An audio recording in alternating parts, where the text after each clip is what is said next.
2 suspects are in FBI custody after a truckload of explosives was discovered around the George Washington Bridge.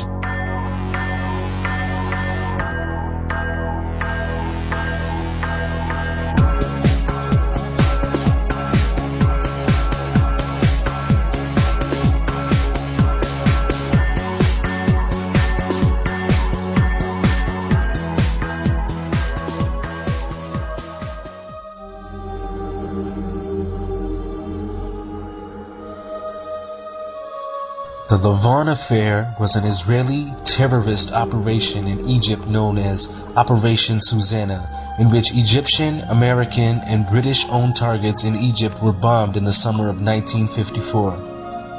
In the early 1950s, the U.S. was becoming friendlier with Egypt and was moving to influence the British to leave the Egyptian Suez Canal, which they had manned for almost 20 years. The apartheid state of Israel would not tolerate the British leaving, and elements within Israel began planning a variety of terrorist attacks on British, Egyptian, and American targets.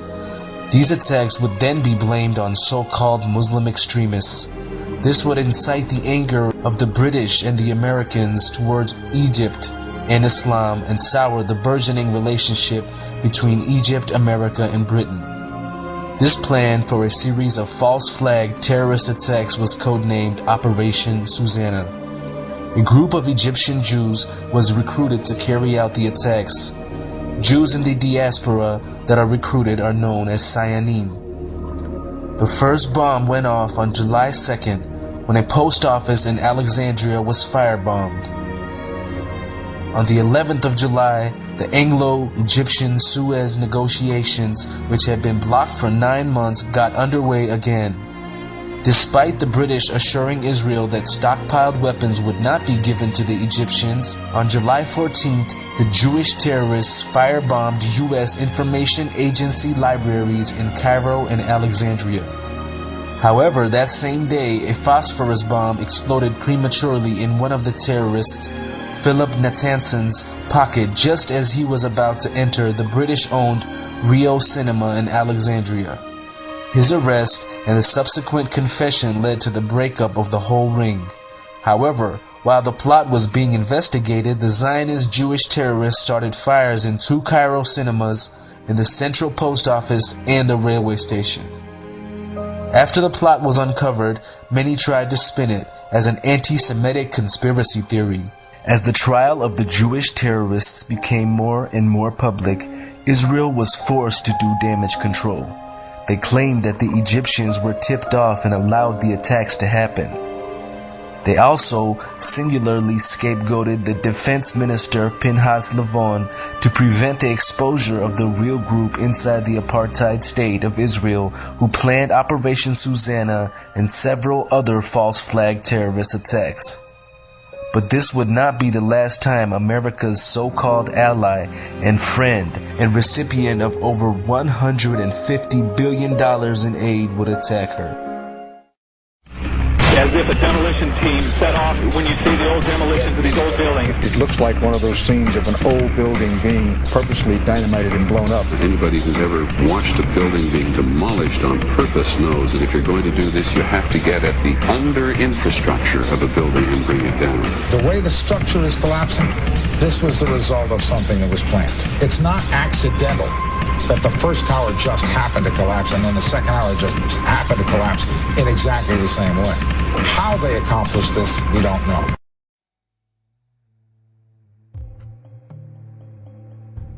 June 8, 1967 was a clear, sunny day with unlimited visibility. It was such a nice day that as the USS Liberty floated in international waters 14 miles north of the Sinai Peninsula, sailors were sunbathing on the spy ship's deck. But all wasn't as tranquil as the sunny day would convey, for June 8th also marked the 4th day of the Six-Day War, which involved Israel, Egypt, Syria, and Jordan. Monitoring this situation was the USS Liberty, a World War II freighter that had been converted into a spy vessel by the NSA, the National Security Agency. In fact, the Liberty was the most sophisticated and identifiable intelligence ship in the world at the time, with dozens of large antennas, state-of-the-art electronic intercept equipment, moon-bound satellite dishes, massive aerials, plus a TRSS comm system that sent real-time messages to the Pentagon. The Liberty also flew a large 5-by-8-foot American flag, was freshly painted with large white numbers and letters on its bow and hull, and contained no offensive weaponry except for 4 50-caliber machine guns for defensive purposes. These details are important to keep in mind because at 8 o'clock a.m., as the Liberty floated in international waters at less than 5 knots with a 5-by-8-foot American flag furling in the wind, a squadron of Israeli jets circled the ship at least a dozen times. These reconnaissance planes flew at such low levels, as close as 200 feet, that the sailors aboard the Liberty actually waved to the Israeli pilots. And, as we will show later in this documentary, those commanding these Israeli jets not only ID'd this ship as being of American origin, they also positively ID'd it as being the USS Liberty. Despite being fully aware of its status, at 2 p.m. in the afternoon, 3 unmarked Israeli Mystir and Mirage 3 fighter jets pummeled the Liberty with rockets and cannon fire. These bombers initially went after the ship's antenna and electronics dishes, in the process filling the American flag full of holes. As sailors fled for cover, Liberty crewmen hoisted a new, even larger 7-by-13-foot flag into the air. But this new, even larger flag didn't stop the Israeli onslaught as they sprayed the Liberty with napalm, the highly incendiary substance burning the sailors' flesh. While this unprovoked act of war was taking place, radio operators aboard the Liberty tried to signal for help, but their SOS distress messages were not heard because the Israelis had deliberately jammed all 5 of the Liberty's emergency radio channels, a phenomenon that shows quite clearly that the interfering party was aware of their target beforehand and had previously zeroed in on it, for to jam a stranger's radio in such a rapid manner is virtually impossible. Unable to get help, the USS Liberty, with 8 sailors already dead and 100 wounded, including Commander William McGonigal, was a sitting duck for the Israelis, who at 2:24 p.m. sent in 3 torpedo boats loaded with thousands of pounds of explosives. With their target already in flames, the Israelis bombed the Liberty with shells, quickly killing 25 more men. As firefighters and medical personnel tried to put out fires and save their ship and crew, they were repeatedly machine-gunned by Israeli aircraft. By 3:15 p.m., after it was apparent that the Israelis didn't want to leave a single man alive, the crew abandoned ship. But as the surviving crewmen fled for their lives, Israeli warships at close range sprayed those rafts aboard the ship with gunfire, along with those carrying the wounded that had already been lowered into the water. It was a sickening display of brutality and savage inhumanity, a total lack of regard for human life. The Israelis wanted no survivors. When word eventually reached the White House, President Lyndon Baines Johnson assumed that it was the Egyptians attacking our ship, so he immediately dispatched air support, which would have reached the Liberty in 40 minutes. But then, when LBJ discovered that it was in fact the Israelis who were attacking our vessel, he immediately called off the rescue. In other words, Phantom jets already en route from the 6th Fleet were ordered to turn around and return to their point of origin. Try to let the seriousness of this situation sink in for a moment. Navy fighters launched from the aircraft carriers USS Saratoga and USS America were recalled by the White House. But the blame doesn't stop there. Defense Secretary Robert McNamara and National Security Advisor Walter Rostow at first ordered instantaneous retaliation, but upon discovering that the attack originated from Israel's Haifa base, McNamara called off the exercise. In fact, it was reported later that Robert McNamara was so irate when discovering that Liberty radio men contacted the USS America that he barked, "Tell the 6th Fleet to get those aircraft back immediately." Due to this traitorous behavior, the USS Liberty had to wait 16 hours after the attack stopped before they were rescued by our military forces. It is the only instance in American naval history that a rescue mission was aborted while an American ship was under attack. In all, the Israeli attack on America's USS Liberty, a ship that sat almost motionless in the water with no offensive weaponry while sailors sunbathed on its deck, lasted for 2 full hours, equaling the length of Japan's infamous attack on Pearl Harbor. 821 holes were found in the ship, resulting from aircraft rockets, cannon fire, and torpedo blasts, while over 3,000 holes from Israel's machine gun fire were also counted. Far more tragically, the Israelis killed 34 Americans that fateful day, wounded 171 more, and instigated the worst U.S. naval losses since World War II. And even though U.S. Secretary of State Dean Rusk and Joint Chiefs of Staff Admiral Thomas Moore called this attack deliberate, to this day not one guilty party in Israel or the U.S. has been brought to justice. Well, the thoughts that always come back to us time and time again is how this thing is still being covered up after 40 years. And we know without doubt from the circumstances that it was a deliberate attack. Anyone who looks carefully at the details knows that it was deliberate, and that includes such people as Dean Rusk, as Secretary of State, and all of the heads of all of the intelligence organizations. Will the record show that the statements of Mr. Ennis are correct? Here are a few quotes for your consideration. On the strength of intercept transcripts of pilots' conversations during the attack, the question of the attack's deliberateness just wasn't a disputed issue within the agency. Lieutenant General William E. Odom, former Director, National Security Agency, interview with David Walsh on March 3, 2003, reported in Naval Institute Proceedings, June 2003. Inman said he flatly rejected the Crystal thesis that the attack was an accident. Quote, "It is just exceedingly difficult to believe that the USS Liberty was not correctly identified, based on talks with NSA seniors at the time having direct knowledge of intercepted communications. No NSA official could be found who dissented from the deliberate conclusion." Admiral Bobby Ray Inman, United States Navy, Director, National Security Agency, 1977 to 1981, reported in Proceedings, June 2003. Quote, "I can tell you for an absolute certainty from intercepted communications that they knew they were attacking an American ship." Unquote. Oliver Kirby, former Deputy Director for Operations and Production, National Security Agency. Kirby participated in the NSA's investigation of the attack and reviewed translations of intercepted communications between pilots and their headquarters, which he reports show conclusively that they knew their target was an American ship. Kirby is considered the godfather of the USS Liberty and USS Pueblo intercept programs. From telephone interviews with James Ennis and David Walsh for Friendless Fire, Proceedings, June 2003. In a handwritten note dated 26 August 1967 by NSA Deputy Director Louis W. Tordella, reacting to the Israeli court decision exonerating Israelis of all the blame for the Liberty attack, it is stated, quote, "A nice whitewash for a group of ignorant, stupid, and inept unquote. Ladies and gentlemen, the very word secrecy is repugnant in a free and open society, and we are, as a people, inherently and historically opposed to secret societies, to secret oaths, and to secret proceedings.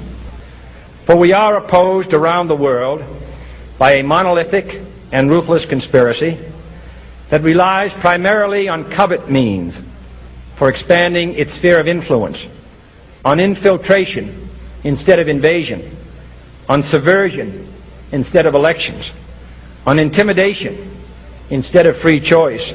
It is a system which has conscripted vast human and material resources into the building of a tightly knit, highly efficient machine that combines military, diplomatic, intelligence, economic, scientific, and political operations. Its preparations are concealed, not published. Its mistakes are buried, not headlined. Its dissenters are silenced, not praised. No expenditure is questioned, no secret is revealed. That is why the Athenian lawmaker Solon decreed it a crime for any citizen to shrink from controversy. I am asking your help in the tremendous task of informing and alerting the American people, confident that with your help, man will be what he was born to be, free and independent.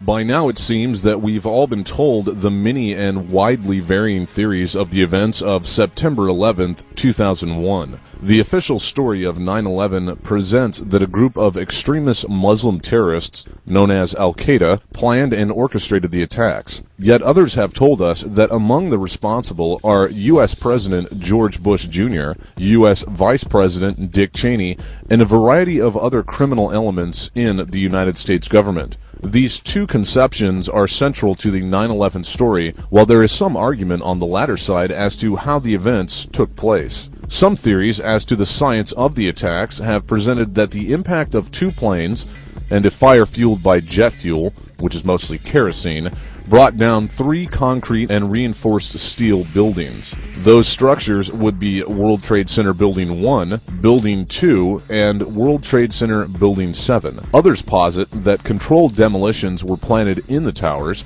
It is not in the scope of this video to prove nor dispute the science of how the towers came down that fateful day. However, it is our belief that among such theories, the case showing demolitions has been the most sound.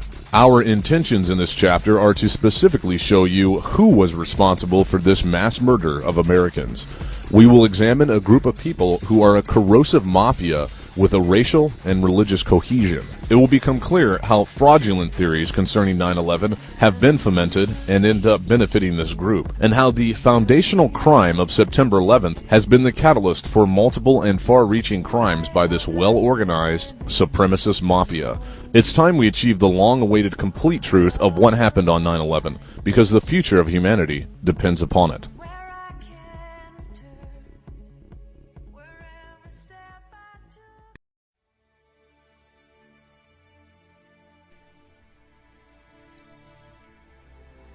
There are 2 documents which are central to understanding the intricate planning for the events of September 11th. The first is titled A Clean Break, a New Strategy for Securing the Realm, and shortened to the ACB Doc. The ACB was created in Israel at the IASPS. The core of the document illustrated a systematic plan to conquer the Middle East by engineering a flawless image of Israel and promoting the state as a great ally of the United States. The ACB Doc was essentially duplicated in the so-called Republican think tank called the Project for a New American Century, also referred to as PNAC.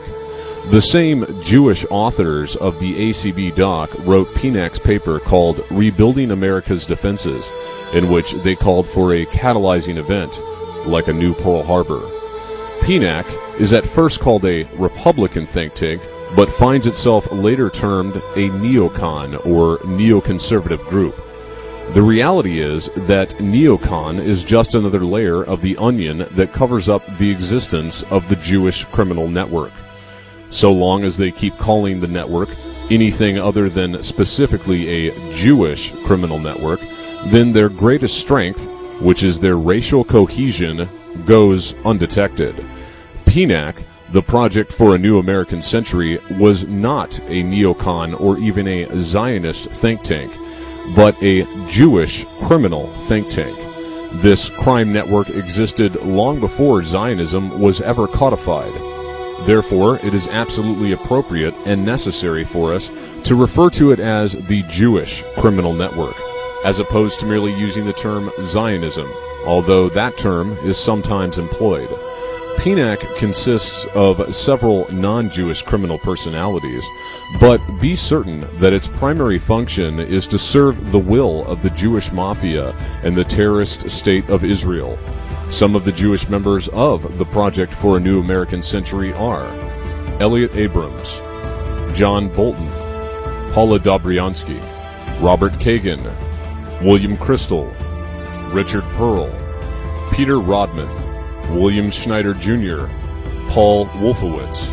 Preparation for the attacks of September 11, 2001 did not just come in the form of how it would be engineered, but how the resulting energy from the socio-political, economic, and emotional upheaval could be directed and utilized to the benefit of the criminal cabal.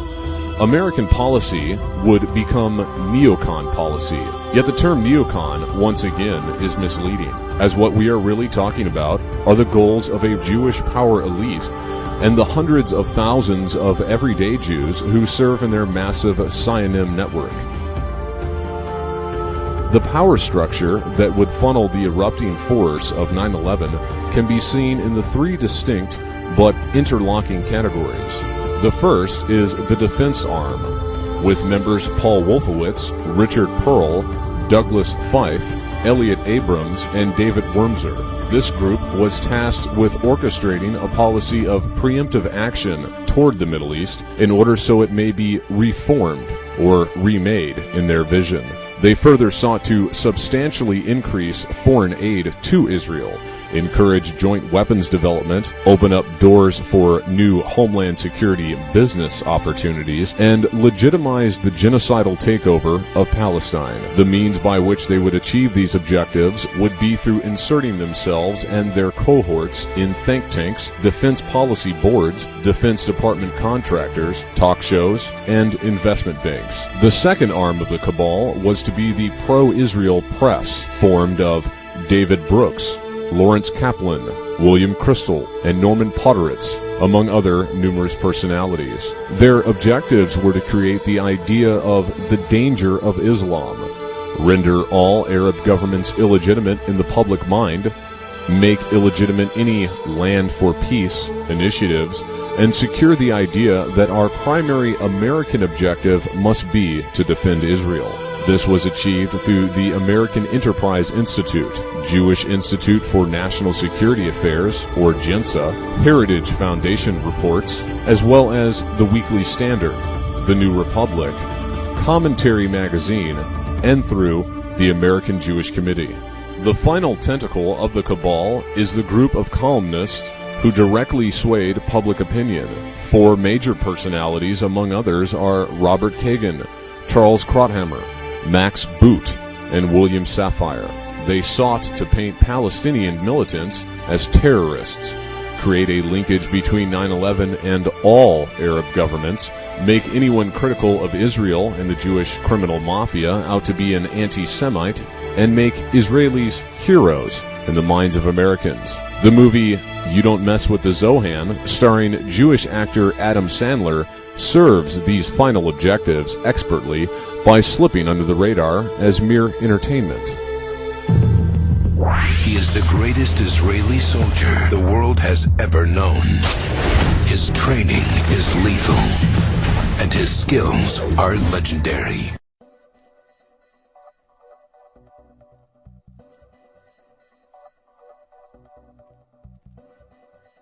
In October 2000, approximately 11 months prior to September 11, 2001, a former Israeli Defense Force, or IDF member, and veteran of the Yom Kippur War, 1973, was collecting English ivy cuttings at the Gomel Chesed Cemetery located at McKellen and 245 Mount Olive Avenue in Newark, New Jersey. The Gomel Chesed Cemetery is a Jewish cemetery. While he was scouting the cemetery for ivy cuttings, he overheard what he believed to be a conversation spoken in Hebrew, which drew his attention. As he watched and listened, a third man arrived to the meeting in a Lincoln Town Car.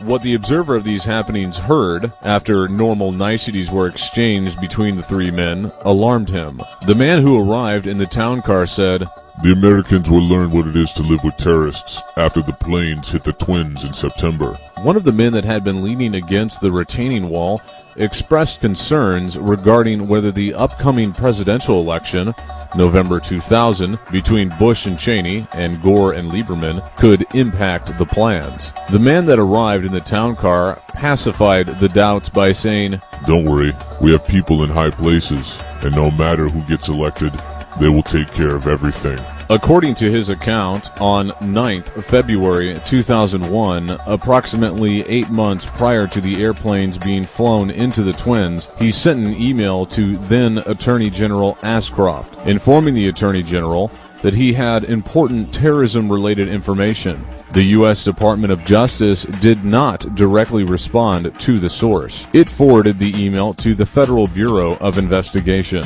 Shortly thereafter, on 28th March 2001, the source received a letter from Arthur Radford Baker, FBI, informing him that if he had information to share, he should contact the FBI Newark Division. The source contacted the FBI Newark Division and was told that 2 agents would be in contact with him, but no FBI agents came at that time. The source continued to call the FBI Newark Division in an attempt to pass his information on to the agency. He wanted to do this in person to ensure that it wasn't carelessly discarded or dismissed.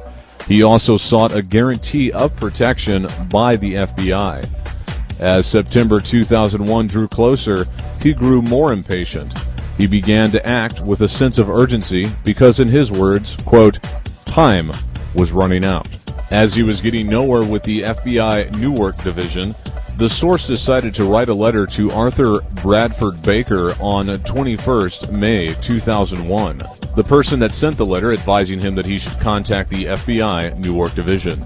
In this letter, the source reiterated that he had important information to share with the government, but would need a guarantee of protection by the FBI before he could disclose all that he knew. On the day that the source received a response letter from Arthur Radford Baker, 26th June 2001, now less than 3 months prior to the 9/11 attacks, 2 FBI agents finally paid a visit.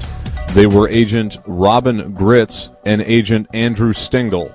The agents were shown the second letter received that day from Arthur Radford Baker by the source. The letter informed the source that the FBI would not be able to do anything on his behalf. Here's some intelligence concerning the NSA. Yet another report focuses on the Israeli-based private communications company Amdocs, where a number of 60 detained suspects worked. Most directory assistance calls and virtually all call records and billing in the U.S. are done for the telephone companies by Amdocs Ltd., which has contracts with the 25 largest phone companies in the U.S. and more worldwide. It is virtually impossible to make a call on a landline without generating an Amdocs record. Through Amdocs, it would be possible to keep ahead of investigators by knowing who they are calling. In 1999, the Maryland-headquartered National Security Agency issued a top-secret report warning that records of calls in the United States were ending up in foreign hands, Israel in particular. Investigators do not believe calls are being bugged, but the data about who is calling whom and when is very valuable in itself. On 10th September 2001, just 24 hours before the World Trade Center attack, the Washington Times ran an article quoting intelligence sources who described Israel's Mossad as, quote, a wild card, ruthless and cunning, and has the capability to target U.S. forces and make it look like a Palestinian Arab act, unquote. Moreover, they said it was generally known in the intelligence community that the Mossad had penetrated every Muslim organization and would have a little problem in finding any number of fanatics to carry out a suicide mission in the belief that they were serving Allah.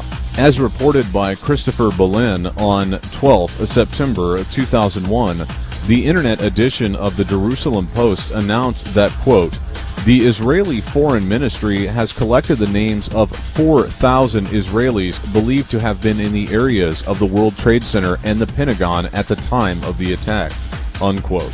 Yet only 1 Israeli was killed at the World Trade Center, and 2 were reportedly killed on the supposedly hijacked aircraft. Although a total of 3 Israeli lives were reportedly lost on 9/11, speechwriters for President George W. Bush grossly inflated the number of Israeli dead to 130 in the president's address to the joint session of Congress on 20th September 2001. The fact that only 1 Israeli died at the World Trade Center, while 4,000 Israelis were thought to have been at the scene of the attacks on 9/11, naturally led to a widespread rumor blamed on Arabic sources that Israelis had been forewarned to stay away that day. Quote, whether this story was the origin of the rumor, Brett Stevens, the Post's editor-in-chief, wrote in 2003, I cannot say. What I can say is that there was no mistake in our report.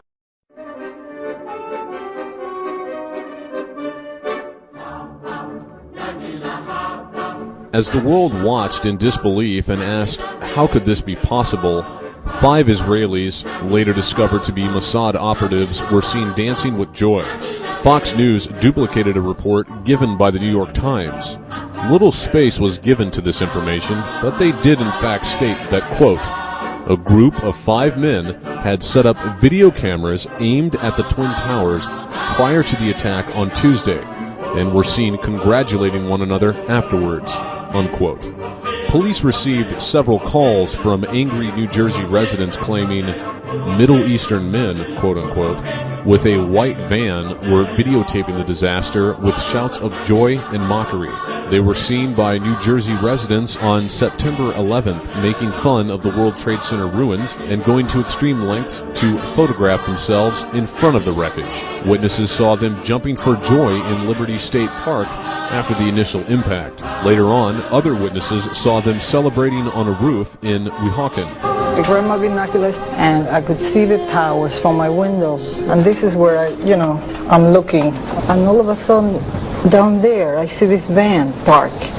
And I see 3 guys on top of the van. And I could see that they were like happy. They didn't look shocked to me. They didn't look shocked. I thought it was very strange. We had received an all-points bulletin, and I just happened to see the van and, hollered over to my lieutenant. I think that could be the van. We checked it out, and it was. We were all on edge, obviously, so I really wasn't looking to make friends with these people, and neither were the officers that I were with.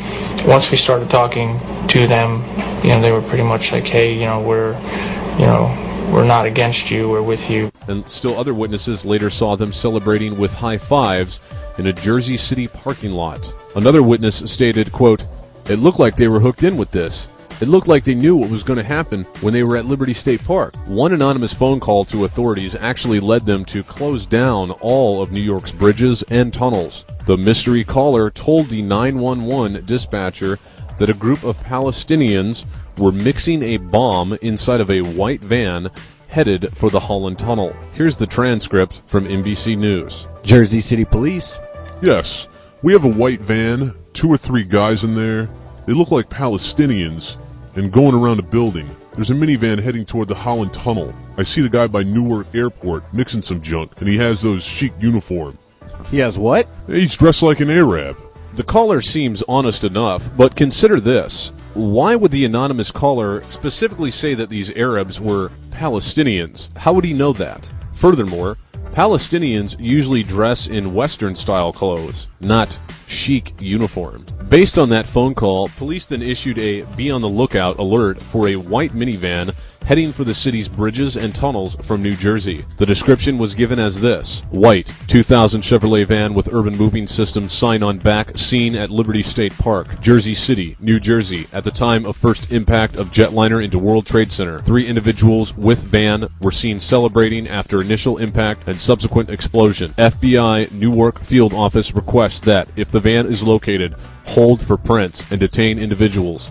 When a van fitting the exact description was stopped just before crossing into New York, the suspicious Middle Easterners were apprehended. Imagine the surprise of the police officers when these terror suspects turned out to be Israelis. According to ABC's 2020, when the van belonging to the cheering Israelis was stopped by the police, the driver of the van, Savan Kurtzberg, told the officers, "We are Israelis. We are not your problem.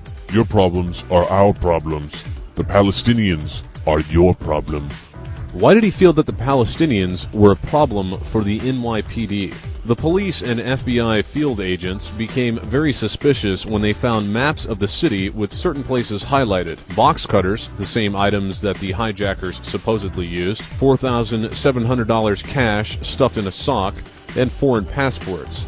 Police also told the Bergen Record that bomb-sniffing dogs were brought to the van and that they reacted as if they had smelled explosives. The FBI seized and developed their photos, one of which shows Sivan Kurtzberg flicking a cigarette lighter in front of the smoldering ruins in an apparently celebratory gesture. The Jerusalem Post later reported that a white van with a bomb was stopped as it approached the George Washington Bridge, but the ethnicity of the suspects was not revealed. Here's what the Jerusalem Post reported on 12th September 2001.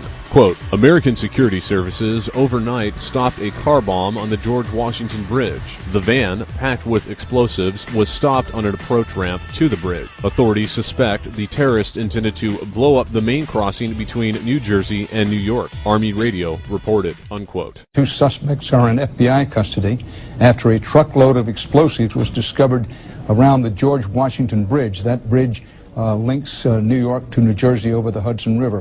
Whether the discovery of those explosives has anything to do with other events today is unclear, but the FBI has 2 suspects in hand, said the truck load of explosives, enough explosives were in the truck to do great damage to the George Washington Bridge. The Jewish Weekly called The Forward reported that the FBI finally concluded that at least 2 of the detained Israelis were agents working for the Mossad, the Israeli intelligence agency, and that Urban Moving Systems, the ostensible employer of the 5 Israelis, was a front operation. This was confirmed by 2 former CIA officers, and they noted that movers' vans are a common intelligence cover. The Israelis were held in custody for 71 days before being quietly released. Quote, there was no question but that the order to close down the investigation came from the White House. It was immediately assumed at CIA headquarters that this basically was going to be a cover-up so that the Israelis would not be implicated in any way in 9/11, unquote. Several of the detainees discussed their experience in America on an Israeli talk show after their return home.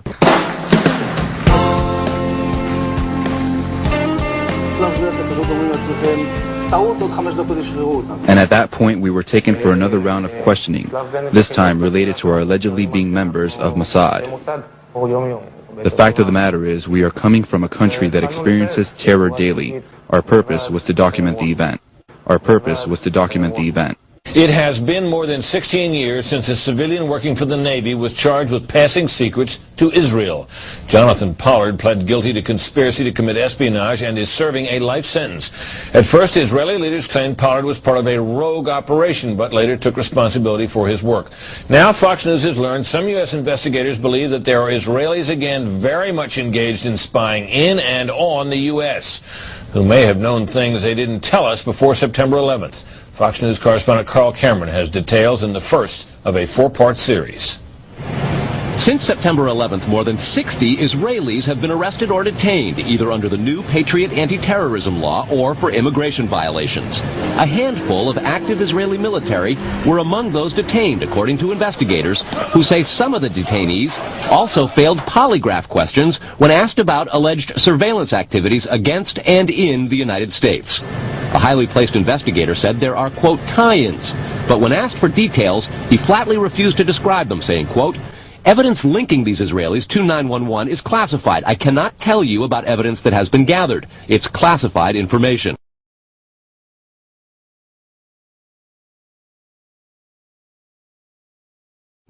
Fox News has learned that one group of Israelis, spotted in North Carolina recently, is suspected of keeping an apartment in California to spy on a group of Arabs who the United States is also investigating for links to terrorism. Numerous classified documents obtained by Fox News indicate that even prior to September 11th, as many as 140 other Israelis had been detained or arrested in a secretive and sprawling investigation into suspected espionage by Israelis in the United States. Investigators from numerous government agencies are part of a working group that's been compiling evidence since the mid-90s. These documents detail hundreds of incidents in cities and towns across the country that investigators say, quote, may well be an organized intelligence gathering activity. The first part of the investigation focuses on Israelis who say they are art students from the University of Jerusalem and Bezalel Academy. They repeatedly made contact with U.S. government personnel, the report says, by saying they wanted to sell cheap art or handiwork. Documents say they, quote, targeted and penetrated military bases, the DEA, FBI, and dozens of other government facilities, and even secret offices and unlisted private homes of law enforcement and intelligence personnel. The majority of those questioned, quote, stated they served in military intelligence, electronic surveillance intercept, and/or explosive ordnance units. Explosive ordnance units. Explosive ordnance units.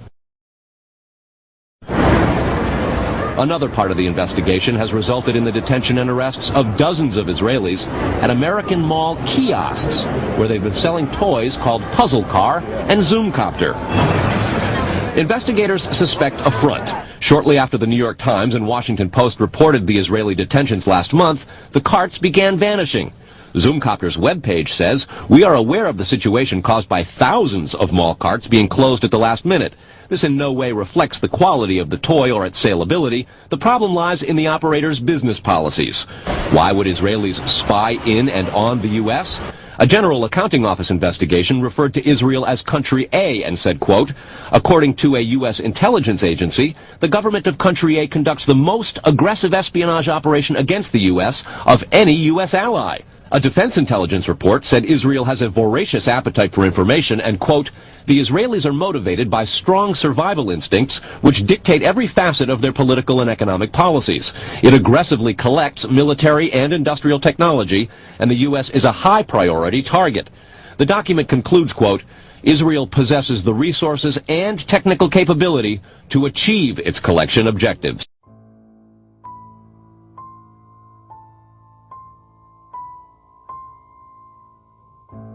Evidence that Israelis had been forewarned several hours before the attack surfaced at an Israeli instant messaging service known as Audigo. This story, clear evidence of Israeli prior knowledge, was reported only briefly in the U.S. media and quickly forgotten. At least 2 Israeli-based employees of Audigo received warnings of an imminent attack in New York City more than 2 hours before the first plane hit the World Trade Center. Audigo had its U.S. headquarters 2 blocks from the World Trade Center. The Audigo employees, however, did not pass the warning on to the authorities in New York City, a move that could have saved thousands of lives. Audigo has a feature called People Finder that allows users to seek out and contact others based on certain demographics, such as Israeli nationality. 2 weeks after 9/11, Alex Diamandis, Audigo's vice president, reportedly said, quote, it was possible that the attack warning was broadcast to other Audigo members, but the company has not received reports of other recipients of the message, unquote. The internet address of the sender was given to the FBI, and 2 months later it was reported that the FBI was still investigating the matter. There have been no media reports since. Audigo, like many Israeli software companies, is based and has its research and development, or R&D center, in Herzliya, Israel, a small town north of Tel Aviv, which happens to be where Mossad's headquarters are located. Shortly after 9/11, Audigo was taken over by Comverse Technology, another Israeli company. Within a year, 5 executives from Comverse were reported to have profited by more than $267 million from insider trading. Through Israeli venture capital investment funds, Mossad spawns and sponsors scores of software companies currently doing business in the United States. These Israeli-based companies are sponsored by Mossad funding sources such as Cedar Fund, Stage 1 Ventures, Veritas Venture Partners, and others. As one might expect, the portfolios of these Mossad-linked funding companies contain only Israeli-based companies, such as Audigo. The Israeli company Audigo provided 2 hours advance warning to people on a buddy list.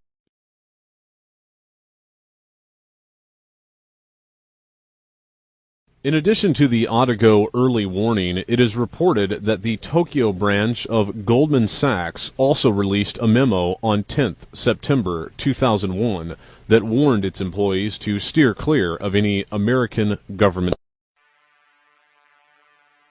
Even if one believes that 19 hijackers not from Iraq, Iran, or Afghanistan, but Saudi Arabia, were responsible for the events of September 11th, it would seem wise for us to at least hold the airport security responsible for letting those men board the planes. The airport security was handled by an Israeli company called ICTS. Ezra Harrell, a Jew, is the owner. The company is registered in the Netherlands and was employed at Charles de Gaulle Airport to screen passengers boarding U.S. planes. Most of its personnel are ex-Shin Bet officers. The company covers security at Boston's Logan Airport, where the American Airlines plane came down after flight attendants and passengers overpowered Richard Reed. You might recall Reed as the man with the shoe bomb. ICTS knew he was dangerous, but allowed him to board a flight from Tel Aviv to Paris. Well, did ICTS know that he was dangerous? Or is their security just that shoddy?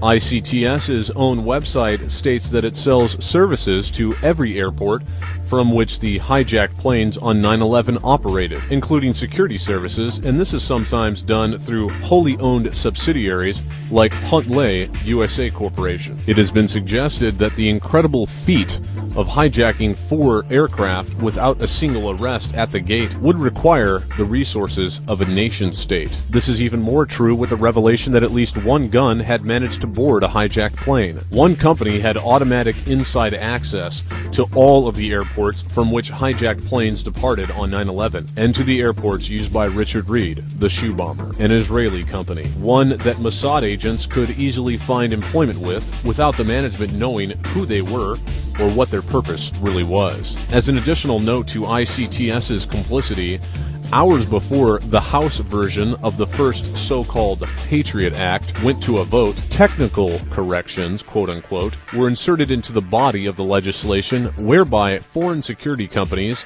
such as ICTS International, would be immune from lawsuits related to the events of 9/11. Talk about not being available for deposition. This Patriot Act legislation sleight of hand occurred before the inception of the 9/11 Commission, when fearless leader George W. Bush was still resisting the very idea of an investigation into 9/11.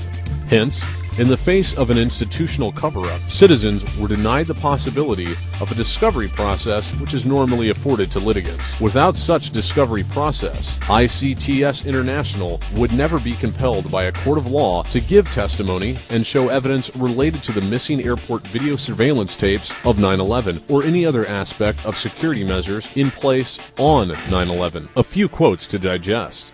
Evidence linking these Israelis to 911 is classified. I cannot tell you about evidence that has been gathered. It's classified information. But investigators within the DEA, INS, and FBI have all told Fox News that to pursue or even suggest Israeli spying through Converse is considered career suicide. While an Israeli real estate magnate from Australia insured his 99-year lease on the retail space of the World Trade Center against terrorism, one of Israel's biggest companies pulled out of the North Tower just days before September 11th. Zim American Israeli Shipping Company Incorporated broke the lease when it vacated the rented offices on the 16th and 17th floors of the North Tower of the World Trade Center shortly before the September 11th disaster. According to intelligence, Zim's World Trade Center office space had been leased until the end of the year, and the company lost $50,000 when it suddenly pulled out in the beginning of September. The parent company, Zim Israel Navigation Company, is nearly half owned by the State of Israel, the other half held by Israel Corp. Zim is one of the world's largest container shipping companies, operating an international network of shipping lines. The Israeli company's move out of the World Trade Center 1 week before the attacks saw the forfeiture of $50,000 in broken lease fees. Zim has since moved part of its operations to Houston, Texas. FBI agent Mike Dick aggressively investigated this Israeli ring before and after 9/11. Like another investigator by the name of O'Neill, Mike soon found himself removed from his duties on the orders of the then head of the Justice Department's Criminal Division, Michael Chertoff, a dual citizen of Israel. Dick was very suspicious when Israeli movers quickly moved Zim American Israeli Shipping Company out of its 10,000 square feet of office space on the 17th floor of the North Tower of the World Trade Center, and subsequent forfeiture of a $50,000 security deposit when they vacated 1 week prior to 9/11. According to a CIA non-official cover or NOC source or NOC source who worked with Dick, Israeli movers moved explosives into the 17th floor office space after Zim moved out. After 9/11, Dick, as well as the CIA knot, were harassed by their superiors on orders from above. Those orders came from the Jew Michael Chertoff. Dick was first relieved of his primary counter-espionage duties, eventually sent to Pakistan to investigate the kidnapping of Wall Street Journal reporter Daniel Pearl, and eventually buried in a desk job at FBI headquarters in Washington, D.C. According to the CIA source, Pearl was murdered because he was getting too close to the money trail that financed 9/11. The CIA source said, quote, "The same group that beheaded Pearl in Pakistan did the beheadings in Iraq," unquote. The source added that the beheadings were not Al-Qaeda. The CIA source, who emphasized his past Republican credentials, emphasized that Al-Qaeda was merely a list of arms dealers, mercenaries, drug dealers, financiers, and terrorists used by the CIA and Saudis during the Afghan Mujahideen war against the Soviets. The source also iterated that all the 9/11 hijackers had fake IDs. During a joint CIA-FBI operation against lead hijacker Mohammed Atta in Fort Lee, New Jersey in 2000, the CIA and FBI team leaders complained to their superiors that their operation was being photographed by Israeli agents, thus compromising the operation. The CIA source affirmed that the Israelis in New Jersey were providing cover for the future hijacker teams. O'Neill had discovered that some of his Al-Qaeda targets, quote-unquote, were involved in some very un-Islamic fundamentalist activities, including drug smuggling, teenage prostitution, and blood diamond dealing. Los Angeles, 1997. A major local, state, and federal drug investigation sours. The suspects? Israeli organized crime, with operations in New York, Miami, Las Vegas, Canada, Israel, and Egypt. The allegations? Cocaine and ecstasy trafficking, and sophisticated white-collar credit card and computer fraud. The financial trail led O'Neill to a network of bank accounts in London, Dubai, the Isle of Man, Guernsey, and Jersey. The network investigated coincided exactly with the activities being carried out by the Russian-Israeli mafia and its links to diamond, drug, and weapons dealers that was especially active in New York and Florida. The future 9/11 hijackers and their Israeli shadows had more than living in the same neighborhoods and frequenting the same bars, video rental stores, and rental mailboxes. Who shipped out the steel rubble of the World Trade Center towers? That would be none other than Metals Management, headed by Jew Alan D. Ratner. The most critical evidence to determine what really caused the towers to collapse was quickly destroyed after being sold to Asian smelters. Ratner, of Metals Management, now merged with the Sims Group, and the New York-based Hugo New Schnitzer East, profited from this criminal destruction of evidence. Ratner sold the World Trade Center steel to Chinese companies, reportedly selling more than 50,000 tons of steel to a Shanghai steel company for $120 per ton. Ratner had paid about $70 per ton for this crime scene evidence. Another central element of understanding how the attacks could be pulled off by the Jewish power elite would be a careful review of the number of dual Israeli citizens serving in the various branches of our government. The primary question here is, how could a person be a citizen of two countries at the same time? It's abundantly clear that such a person would have their loyalties split between the country of residence and the other country they hold citizenship in. Therefore, whose interests would they be working for, the United States or Israel? As reported in a document titled The Israel Lobby and U.S. Foreign Policy, Harvard professor Stephen Walt and University of Chicago professor John Mersheimer focused attention on the strong Israeli lobby, which has a powerful influence over American foreign policies. They detail the influence the lobby has exerted, forming a series of international policies which can be viewed as in direct opposition to the interests and security of the American people. These acts and policies are more often than not carried out by U.S. government appointees who hold powerful positions and who are dual American Israeli citizens. Since the policies they support are often exclusively beneficial to Israel, often to the detriment of America, it has been argued that their loyalties are misdirected. A few classic examples can be cited here.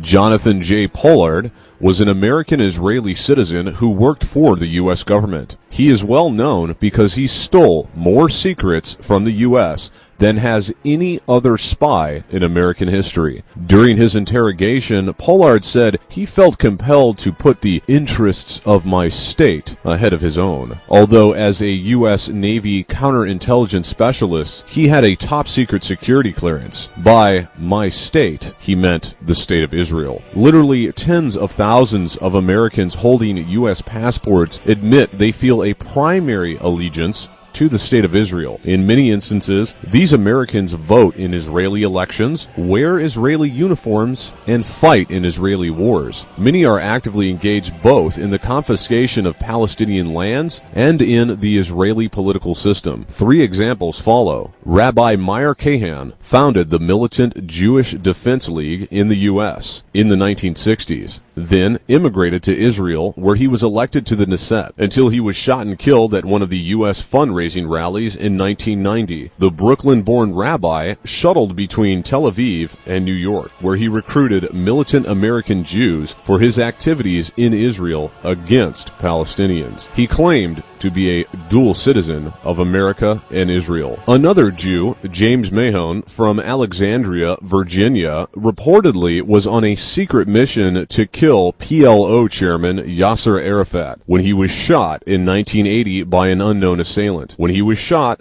Mahon held an American M16 in his hand and a U.S. passport in his pocket. Alan Harry Goodman, an American Jew who left his home in Baltimore, Maryland, flew to Israel and served in the Israeli army. Then, on 11th April 1982, armed with an Uzi submachine gun, he walked alone to Al-Aqsa, Jerusalem's most holy Islamic shrine, where he opened fire, killing 2 Palestinians and wounding others. Both the U.S. and Israeli governments played down the incident, as did the Jewish-controlled media. Most recently, U.S. Navy Petty Officer Ariel J. Weinman, while serving at or near Bahrain, Mexico, and Austria, quote, with intent or reason to believe it would be used to the injury of the United States or to the advantage of a foreign nation, Israel, attempted to communicate, deliver, or transmit classified, confidential, and secret information relating to the national defense to a representative, officer, agent, or employee of a foreign government, unquote. Weinman was apprehended on 26 March after being listed as a, quote, deserter by his command, unquote, according to the U.S. Navy. The information he gathered was supplied to Israel. On 22nd April 2008, Ben Ami Kaddish, a Connecticut-born U.S. dual citizen who worked in New Jersey, was arrested and charged with giving top-secret nuclear information and details about the U.S. Patriot missile to an Israeli agent. The same agent involved with the J. Pollard case. The espionage charges reportedly stem from acts committed in the 1980s. These activities, like the ones with convicted spy Pollard, were immediately denied by Israel. Pollard pleaded guilty in 1986. It is further reported that Israeli officials instructed Kaddish to lie to U.S. investigators. Kaddish was scheduled to be arraigned on Tuesday afternoon, 22nd April 2008, at U.S. District Court in Manhattan, authorities said. The examples of Kahan, Mahon, Goodman, and Weinman raise the question of when a U.S. citizen ceases to be, or should cease to be, a U.S. citizen. U.S. law at one time clearly stated that an American citizen owed first allegiance to the United States. A U.S. citizen should not fight in a foreign army or hold high office in a foreign country without risking expatriation. What happened? It was the 1940 Nationality Act. In Section 401E of the 1940 Nationality Act, provides that a U.S. citizen, whether by birth or naturalization, quote, shall lose his U.S. nationality by voting in a political election in a foreign state, unquote. This law was tested many times. In 1958, for instance, an American citizen named Perez voted in a Mexican election. The case went to the Supreme Court, where the majority opinion held that Perez must lose his American nationality. The court said Congress could provide for expatriation as a reasonable way of preventing embarrassment to the United States in its foreign relations. But then something very odd happened. In 1967, an American Jew, Beis Ephraim, received an exemption that set a precedent exclusively for American Jews. Ephraim, born in Poland in 1895, immigrated to America in 1912 and became a naturalized U.S. citizen in 1926. In 1950, aged 55, he immigrated to Israel and became an Israeli citizen. In 1951, Ephraim voted in an Israeli Knesset election and in 5 political elections that followed. So, by all standards, he lost his American citizenship, right? Wrong. After living in Israel for a decade, Ephraim wished to return to New York. In 1960, he asked the U.S. consulate in Haifa for an American passport. The Department of State refused the application, invoking Section 401E of the Nationality Act, the same ruling that had stripped the American citizen named Perez of his U.S. citizenship. Attorneys acting for Ephraim took his case to a Washington, D.C. district court, which upheld the law. Then, his attorneys appealed to the Court of Appeals. This court also upheld the law. The attorneys for Ephraim then moved the case on to the Supreme Court. Here, with Supreme Court Justice Abby Fortas, Lyndon Johnson's former attorney and one of the most powerful Jews, casting the swing vote, the court voted 5-4 in favor of Ephraim. The court held that the U.S. government had no right to rob Ephraim of his American citizenship. The court, reversing its previous judgment as regards the Mexican-American, ruled that Ephraim had not shown intent to lose his citizenship by voting in Israeli elections. While Washington claims it has a good neighbor policy with Mexico, the U.S. does not permit Mexicans to hold dual nationality. The U.S. makes them become either U.S. or Mexican. You can't be both. But the U.S., in its special relationship with Israel, has become very sympathetic to allowing Israeli Americans to retain 2 nationalities and allowing U.S. citizens not only to hold public office in Israel, but to hold U.S. government positions as well. No other country holds this special exception to our laws of citizenship. So, you may ask, are there any other dual Israel-American citizens who hold U.S. government positions that could compromise American security? The answer is yes. Consider the following list. Michael Mukasey, recently appointed as U.S. Attorney General. Mukasey also was the judge in the litigation between developer Larry Silverstein and several insurance companies arising from the destruction of the World Trade Center on 9/11/2001. Michael Chertoff, former Assistant Attorney General for the Criminal Division at the Justice Department, now head of Homeland Security. Richard Perle, one of Bush's foreign policy advisors, he is the chairman of the Pentagon's Defense Policy Board. A very likely Israeli government agent, Perle was expelled from Senator Henry Jackson's office in the 1970s after the National Security Agency, or NSA, caught him passing highly classified national security documents to the Israeli embassy.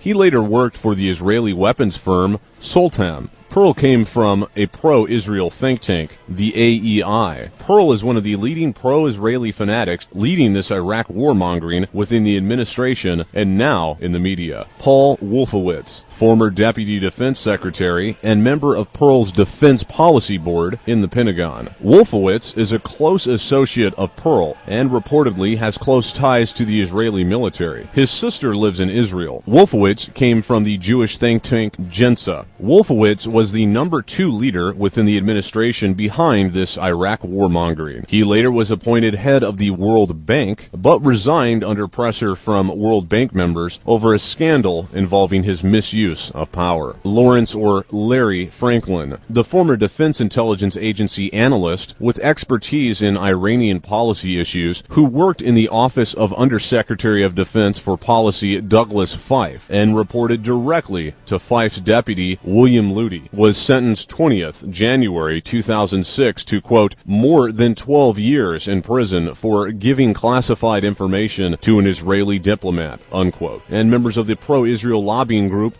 American-Israel Public Affairs Committee, or AIPAC. Franklin will, quote, remain free while the government continues with the wider case, unquote. And his, quote, prison time could be sharply reduced in return for his help in prosecuting, unquote, former AIPAC members Stephen J. Rosen and Keith Wiseman. As an update to this, the trial with these AIPAC spies has been postponed indefinitely. How could the trial be postponed indefinitely? Kevin DeGregory was the head prosecuting attorney, but weeks prior to the trial, he had retired from his position as prosecutor to go work for a Jewish law firm.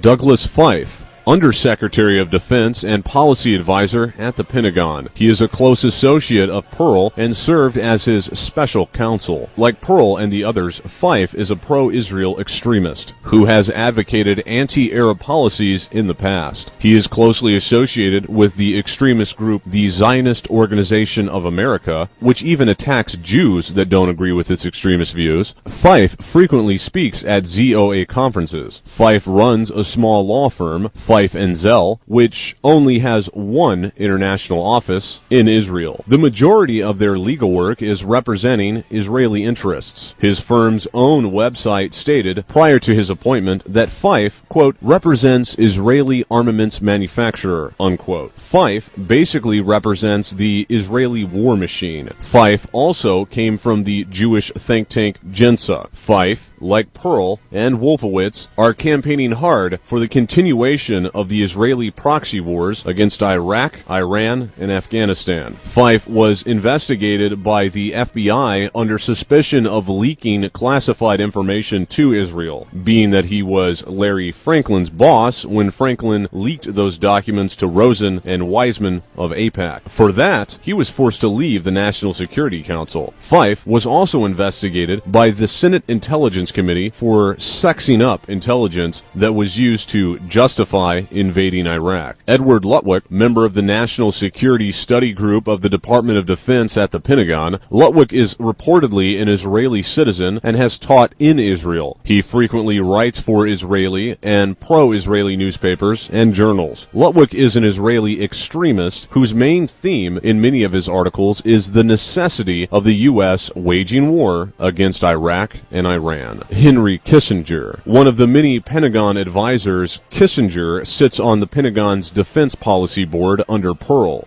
Unfortunately, President Bush nominated Kissinger as chairman of the September 11th Investigating Commission. It's like picking a bank robber to investigate a fraud scandal. He later declined this job under enormous protests. Dov Zakheim. Dov Zakheim is an ordained rabbi and reportedly holds Israeli citizenship. Zakheim attended Jews College in London and became an ordained Orthodox Jewish rabbi in 1973. He was adjunct professor at New York's Jewish Yeshiva University. Zakheim is close to the Israeli lobby. Dov Zakheim is also a member of the Council on Foreign Relations, or CFR, and in 2000 a co-author of the project for the New American Century's position paper titled Rebuilding America's Defenses, advocating the necessity for a Pearl Harbor-like incident to mobilize the country into war with Israel's enemies, mostly Middle Eastern Muslim nations. He was appointed by Bush as Pentagon Comptroller from 4th May 2001 to 10th March 2004. At that time, he was unable to explain the disappearance of $1 trillion.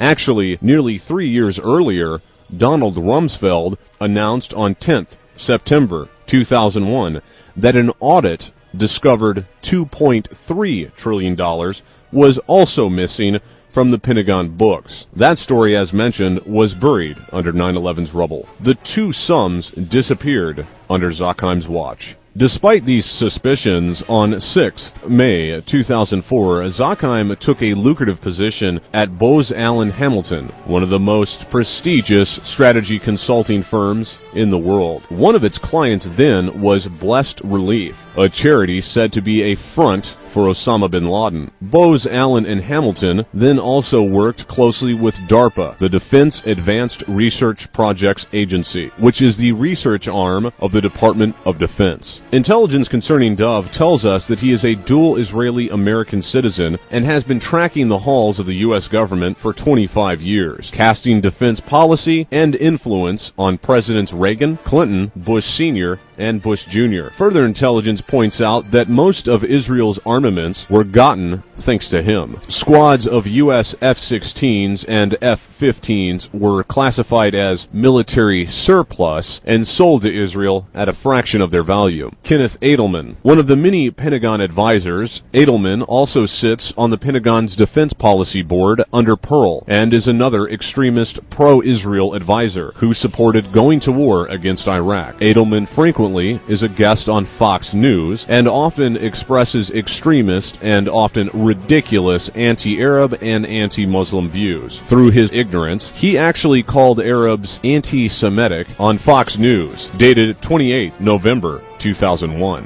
when he could have looked it up in the dictionary to find out that Arabs, by definition, are Semitic people. They are Semites. Louis Scooter Libby, Vice President Dick Cheney's ex-chief of staff, as chief pro-Israel Jewish advisor to Cheney, it helps explain why Cheney is so gung-ho to invade Iran. Libby is longtime associate of Wolfowitz. Libby was also a lawyer for convicted felon and Israeli spy Mark Rich, whom Clinton pardoned in his last days as president. Libby was recently found guilty of lying to federal investigators in the Valerie Plame affair, in which Plame, a covert CIA agent, was exposed for political revenge by the Bush administration following her husband's revelations about the lies leading to the Iraq War. Robert Satloff, U.S. National Security Council advisor, Satloff was the executive director of the Israeli lobby's think tank, Washington Institute for Near East Policy. Many of the Israeli lobby's experts come from this front group, like Martin Indyk. Elliot Abrams, National Security Council advisor, he previously worked at Washington-based think tank Ethics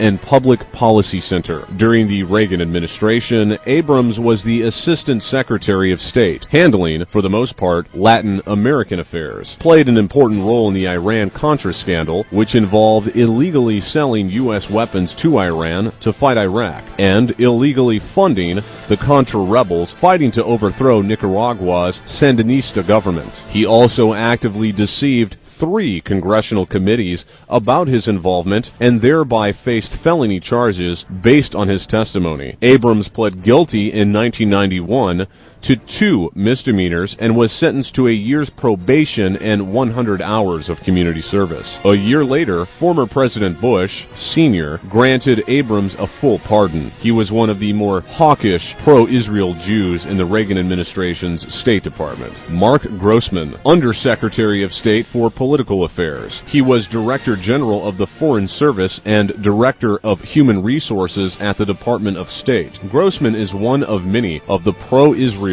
Jewish officials from the Clinton administration that Bush has promoted to higher posts. Richard Haass, Director of Policy Planning at the State Department and Ambassador at Large. He is also Director of National Security Programs and Senior Fellow at the Council on Foreign Relations, or CFR. He was one of the more hawkish pro-Israel Jews in the first Bush Sr. administration who sat on the National Security Council and who consistently advocated going to war against Iraq. Haass is also a member of the Defense Department's National Security Study Group at the Pentagon. Robert Zoellick, U.S. Trade Representative, a cabinet-level position. He is also one of the more hawkish pro-Israel Jews in the Bush Jr. administration who advocated invading Iraq and occupying a portion of the country in order to set up a Vichy-style puppet government. He consistently advocates going to war against Iran. Ari Fleischer, ex-White House spokesman for the Bush Jr. administration. Prominent in the Jewish community, some reports state that he holds Israeli citizenship. Fleischer is closely connected to the extremist Jewish group called the Chabad Lubavitch Hasidics, who follow the Kabbalah and hold very extremist and insulting views on non-Jews. Fleischer was the co-president of Chabad's Capital Jewish Forum. He received the Young Leadership Award from the American Friends of Lubavitch in October 2001. 2001. James Schlesinger, one of the many Pentagon advisors, Schlesinger also sits on the Pentagon's Defense Policy Board under Pearl and is another extremist pro-Israel advisor who supported going to war against Iraq. Schlesinger is also a commissioner of the Defense Department's National Security Study Group at the Pentagon. David Frum, White House speechwriter behind the Axis of Evil label, he lumped together all the lies and accusations against Iraq for Bush to justify the war. Joshua Bolten, White House Deputy Chief of Staff. Bolten was previously a banker, former legislative aide, and prominent in the Jewish community. John Bolton, former UN representative and Undersecretary of State for Arms Control and International Security. Bolton is also a senior advisor to President Bush. Prior to this position, Bolton was senior vice president of the above-mentioned pro-Israel think tank, AEI. He recently, October 2002, accused Syria of having a nuclear program so that they can attack Syria after Iraq or Iran. He must have forgotten that Israel has several hundred nuclear warheads, some of which are thermonuclear weapons, according to recent intelligence from the United States Air Force. David Wormser, special assistant to John Bolton, the Undersecretary for Arms Control and International Security. Wormser also worked at the AEI with Pearl and Bolton. His wife, Merav Wormser, along with Colonel Yigal Carmen, formerly of Israeli Military Intelligence, co-founded the Middle East Media Research Institute, or MEMRI, a Washington-based Israeli outfit which distributes articles translated from Arabic newspapers portraying Arabs in a bad light. Elliot Cohen, member of the Pentagon's Defense Policy Board under Pearl, and is another extremist pro-Israel advisor. Like Edelman, he often expresses extremist and often ridiculous anti-Arab and anti-Muslim views. More recently, he wrote an opinion article in the Wall Street Journal openly admitting his hatred of Islam, claiming that Islam should be the enemy, not terrorism. Look, sometimes the word neoconservative is used when what they really would like to say is Jew. They being? People who use that kind of language. And as a Jew, I find it offensive. There are two things that are despicable about it. The first is the imputation of dual loyalties. What they really would like to say is Jew.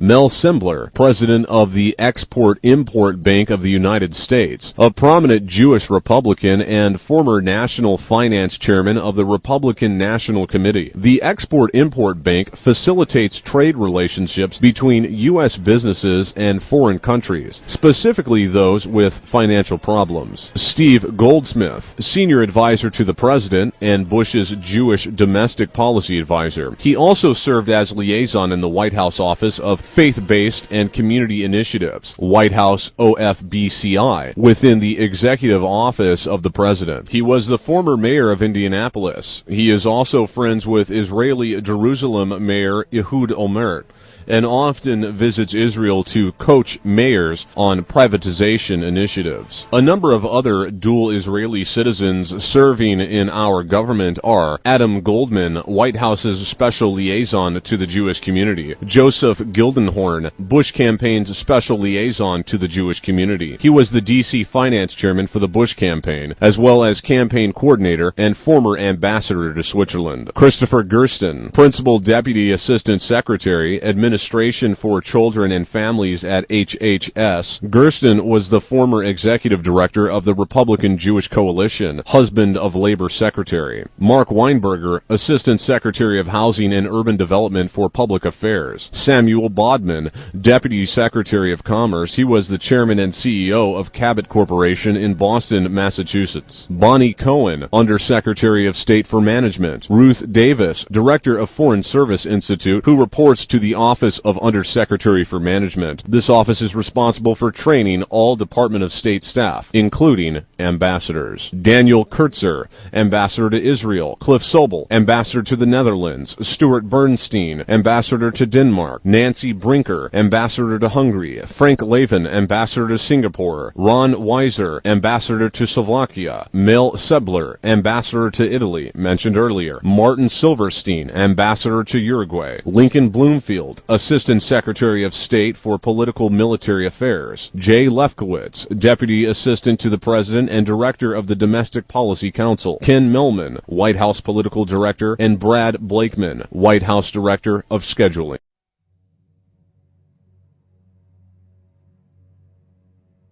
Michael Chertoff is now the Director of Homeland Security. Prior to his appointment as Director, he oversaw the Criminal Division of the Department of Justice till July of 2001. He is the man behind the investigation of 9/11, or lack of investigation, as it were.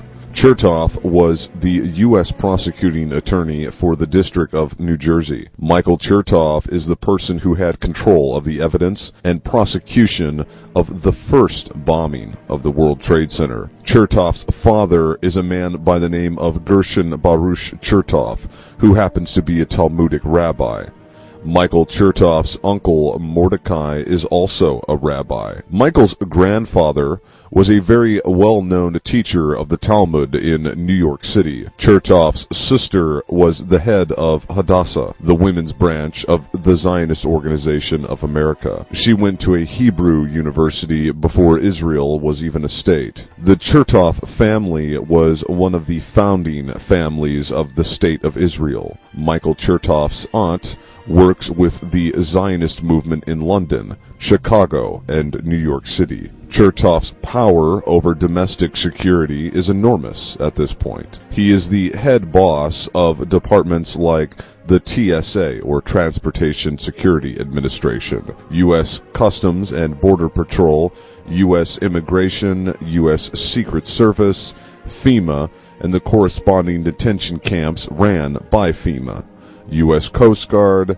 federal law enforcement training centers, Domestic Nuclear Detection Office, National Cyber Security Center, to name a few. Chertoff has direct access to the Department of Justice and the FBI because he has many Jewish cohorts in strategic positions throughout these departments. It has been a guarded secret for quite some time that Michael Chertoff was the author of the Patriot Act, a bill edited by Viet Dinh that effectively nullifies the Constitution of the United States of America and the Bill of Rights. It was originally common knowledge that Ashcroft was the author of the so-called Patriot Act, but it was Chertoff who engineered this traitorous bill. It should also be noted that Chertoff has direct access to every single police and sheriff department in the country because since the creation of the Department of Homeland Security, they have appointed people in every police department to have a liaison for the DHS. This dual citizen of Israel, with obvious loyalties not to the United States, will be in direct control of events as they happen if martial law is ever declared on America.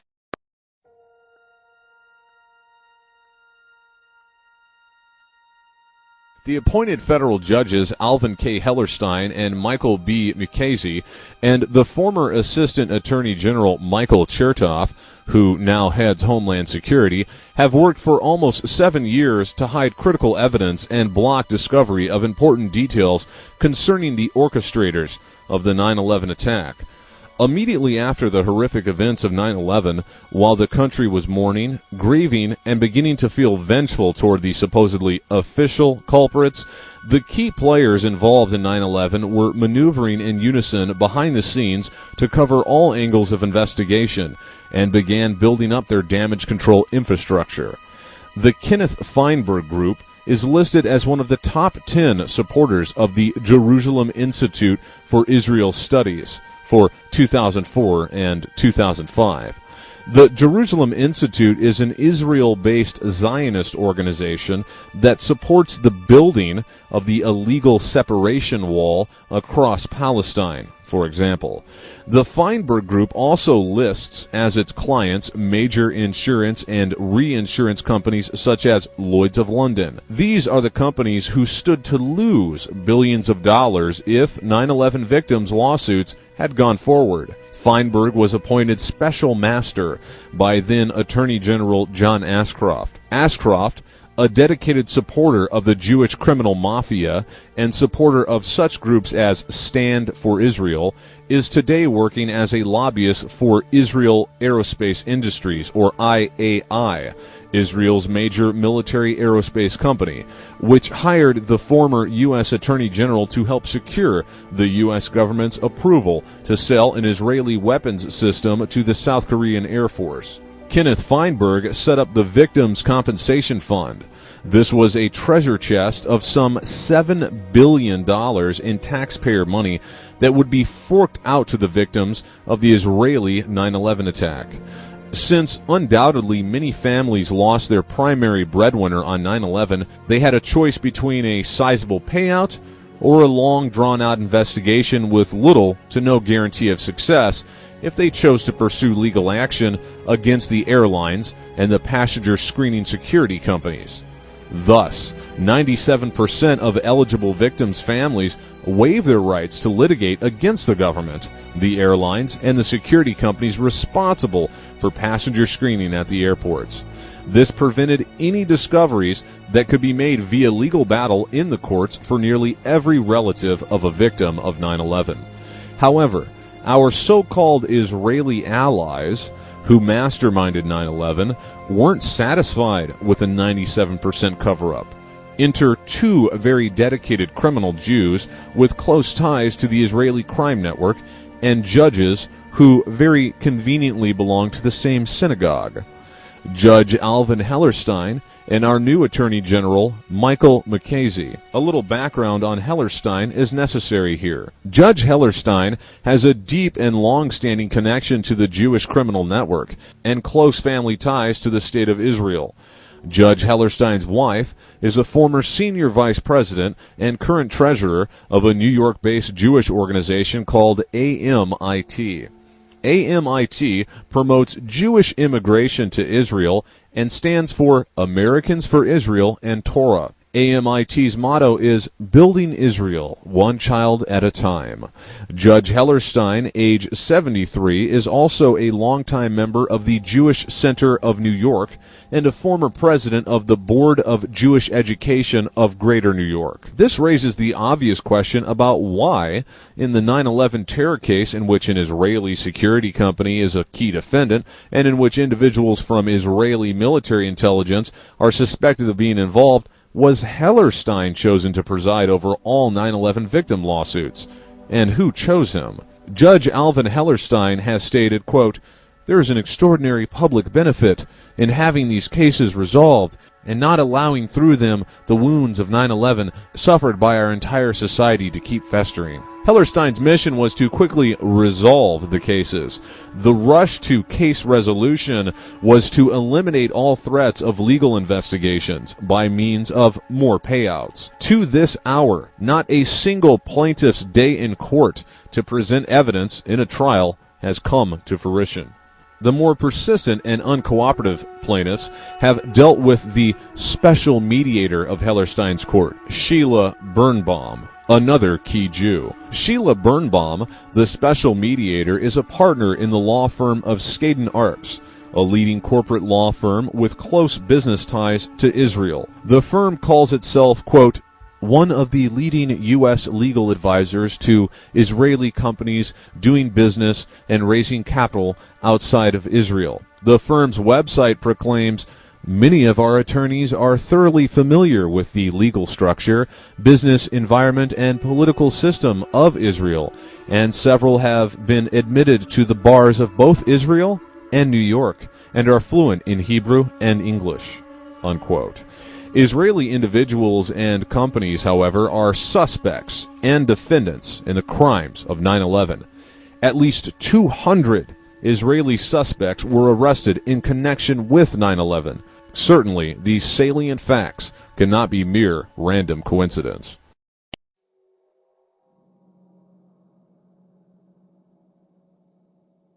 The key individuals who arranged the privatization and obtained control of the 10.6 million square foot complex known as the World Trade Center shortly before its destruction are Larry Silverstein, former Israeli commando and Westfield shopping mall tycoon Frank Lowy, and Port Authority Chairman Louis M. Eisenberg, who authorized the transfer of the leases.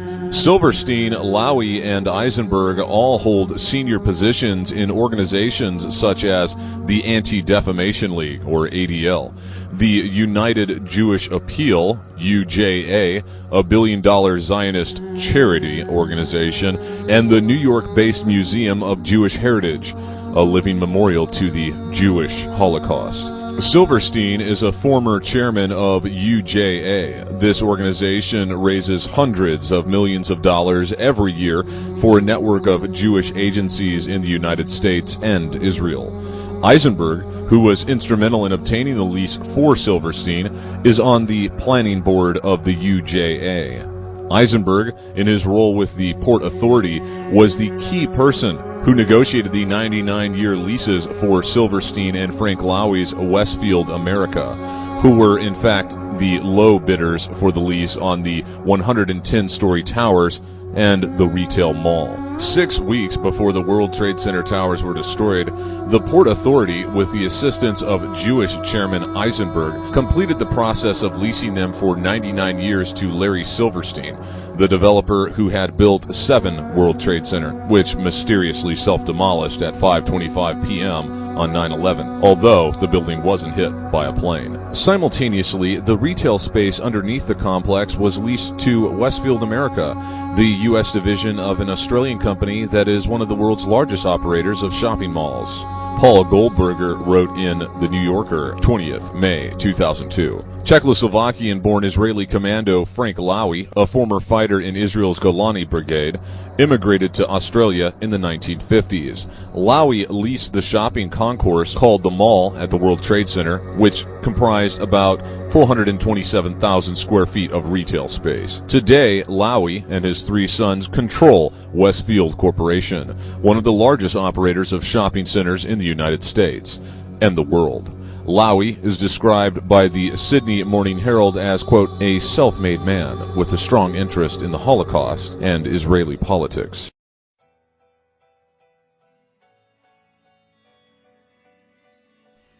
Dov Zakheim's SPC Corporation provided the flight termination system and command transmitter system. Some people have posited that the planes that flew into the towers were remote controlled.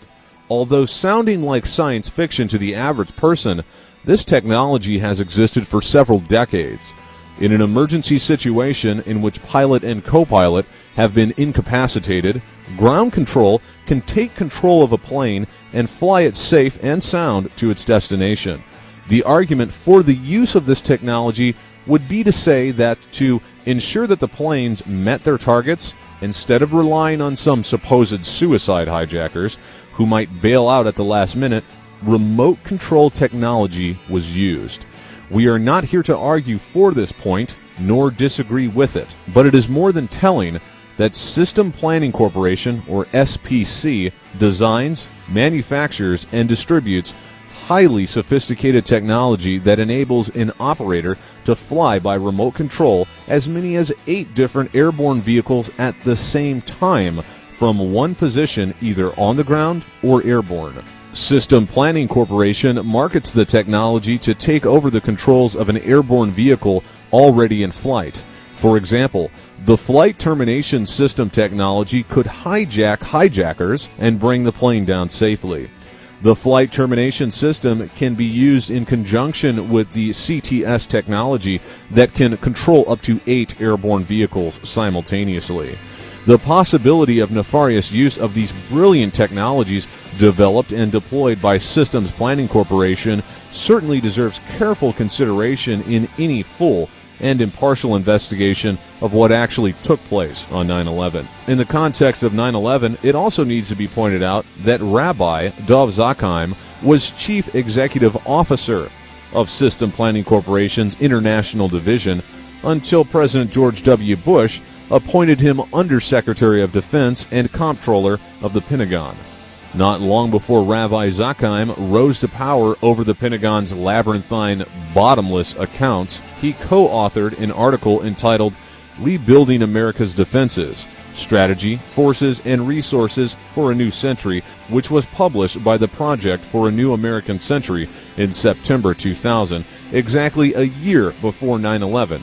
In this article, on page 51, it is stated that, quote, "The process of transformation, even if it brings revolutionary change, is likely to be a long one, absent some catastrophic and catalyzing event, like a new Pearl Harbor," unquote.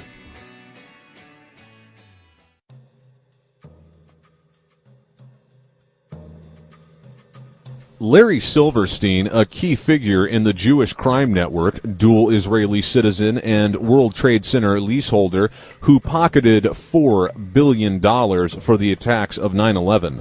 Somehow Silverstein had the mysterious foresight to insure both of the towers with an insurance policy specifically covering acts of terrorism just weeks before September 11th, 2001. But things get more absurd than this. Enter P-Tech. The Israeli Mossad also had their hands in the most sensitive computer networks in the U.S. government through a little-known firm called P-Tech. 9/11 was also a computer crime. America's security apparatus and infrastructure would have reacted to the hijacking, then scrambled fighter jets and would have eliminated the threats to thousands of Americans. Unfortunately, most of the critical computer systems were run by P-Tech. This left gaping holes in the communication networks and interoperability between the computer systems, which would allow a hijacker to cause severe miscommunication and delay any reaction to the real-time hijacking. Keep in mind, there were drills going on of flights crashing into buildings on 9/11, as well as other drills, such as Operation Northern Vigilance, Operation Vigilant Guardian, Operation Northern Guardian, and Operation Vigilant Warrior. Joe Bergantino, a reporter for WBZ-TV's investigative team, was torn. He could risk breaking a story based on months of work investigating a software firm linked to terrorism, or heed the government's demand to hold the story for national security reasons. In mid-June, Bergantino received a tip from a woman in New York who suspected that P-Tech, a computer software company in Quincy, Massachusetts, had ties to terrorists. P-Tech specialized in developing software that manages information contained in computer networks. Bergantino's investigation revealed that P-Tech's clients included many federal government agencies, including the U.S. Army, the U.S. Air Force, the U.S. Naval Air Command, Congress, the Department of Energy, the Federal Aviation Administration, or FAA, and the Internal Revenue Service, as well as NATO and the Federal Bureau of Investigation, and moreover, the Secret Service and even the White House. On the surface, it seemed P-Tech can be linked to Saudis and Arabs, as they are the frontmen financiers of P-Tech. This is not dissimilar to the pattern, as the deceptive alternative media has also linked the official story's antagonists as night teen hijackers from Saudi Arabia. However, this is another clever smokescreen. Recall our mention of the word Sayanim, which means a Jewish informant or helper. Michael Goff, a criminal Jew who comes from a long line of B'nai B'rith Freemasons, left a very cushy job with the law firm of Cedar and Chandler to work for Arabs and run marketing for an unknown software company. Michael Goff was marketing manager at P-Tech Incorporated, a leading provider of business process modeling, design, and development software. In this capacity, Michael managed various marketing programs and activities, including public relations, direct mail, web development, collateral, trade shows, and seminars. Additionally, Michael worked closely with the P-Tech sales organization to perform competitive analysis as well as manage lead tracking and fulfillment activities. Goff also worked for an Israeli-run computer security company called Guardium. Guardium is a database security firm, clearly a Mossad operation working in a critical area, the same area that the two planes that hit the World Trade Center originated, Boston's Logan Airport. The three firms that finance Guardium are all Israeli and all manned by Mossad agents. It should be noted that Mossad's headquarters is in Herzliya. It is clear that the three firms, Cedar Fund, Veritas Venture Partners, and Stage One, are all Mossad funding outfits.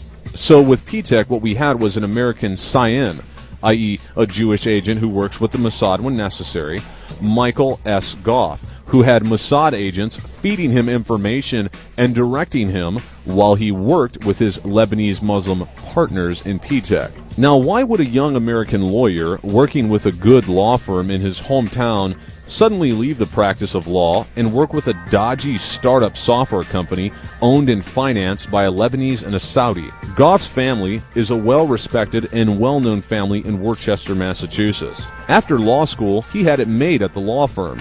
Why the sudden career change?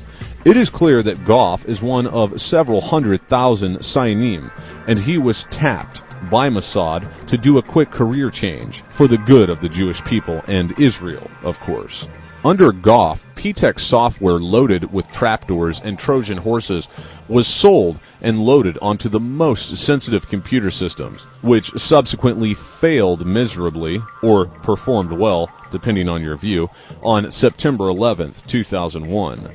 Goff's father and grandfather, Samuel, were accountants who belonged to Worcester's Commonwealth Lodge 600 of B'nai B'rith. They were both 32nd degree Masons. But P-TECH wasn't the only software firm that was involved with the massive breakdown in communication on 9/11.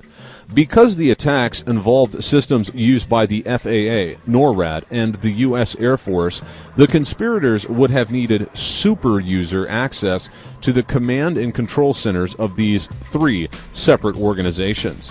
One such company is MITRE Corporation. Indira Singh, an IT consultant who previously worked on a Defense Advanced Research Project, or DARPA project, and who was employed by J.P. Morgan on 9/11 in risk management, pointed to MITRE's role at the FAA during the 9/11 Citizens Commission hearings in New York in September 2004. Quote, P-TECH was with the MITRE Corporation in the basement of the FAA for 2 years prior to 9/11, Singh said. Quote, their specific job is to look at interoperability issues the FAA had with NORAD and the Air Force in the case of an emergency. If anyone was in a position to know that the FAA, that there was a window of opportunity or to insert software or to change anything, it would have been P-TECH along with MITRE. Unquote. The MITRE Corporation is a major defense contracting organization headed by the former Director of Central Intelligence, or DCI, which was none other than Jew Dr. James Rodney Schlesinger.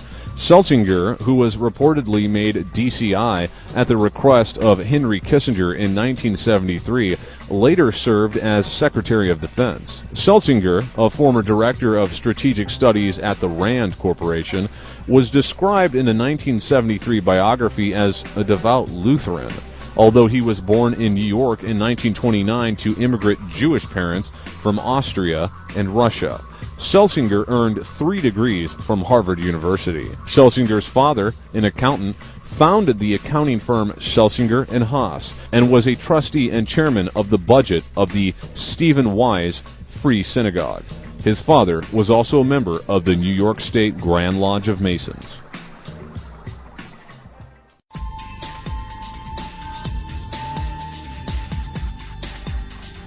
On 17th October 2001, Michelle Moad reported in The Mercury of Philadelphia that 2 men were caught by federal immigration authorities with detailed footage of the Sears Tower in Chicago, Illinois.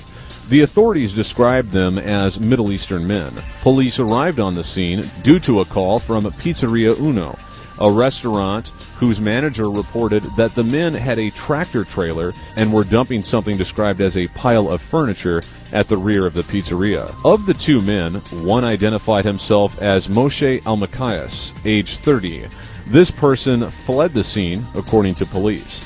The manager of the restaurant reported to the officers that the vehicle read Moving Systems Incorporated and included a phone number. The Middle Eastern man, later identified as Ron Qatar, age 23, exited the vehicle and said that the operator, 30-year-old Moshe Almakias, was across the street. He was spotted with a Jewish female, Eilert Reisler, age 23, across the street, but she soon began to walk in the opposite direction of Almakias as soon as she was spotted by the police. When Reisler was apprehended, Searched and questioned, she was found to have a German passport in her name and medication in another. Getting back to Elmakias, he stated that he didn't dump any furniture behind the restaurant and that he was on his way to a customer in New York. He was unable to provide either an address or phone number for the customer. When an arriving officer examined the vehicle, it was found to be in numerous violations and even not in safe working order, and was subsequently put out of commission. The truck was, in fact, loaded to 3/4 capacity with household items, boxes, and furniture. Officer Gerald Swartz of the Whitpain Police Department found a video camera amongst the load. Plymouth police officer David McCann reviewed the tape and found that it had footage of Chicago, but suspiciously had numerous zoom-in shots of the Sears Tower. The 3 suspects were eventually questioned by the FBI and detained by INS. The Israelis were eventually released, but coupled with the antics of the dancing Jews that were caught on 9/11 and their front company, Urban Moving Systems, and these suspicious characters and their supposed moving company, is it possible that the plane that went down in Pennsylvania was intended for the Sears Tower in Chicago before the aircraft made an abrupt change of course over the state of Ohio?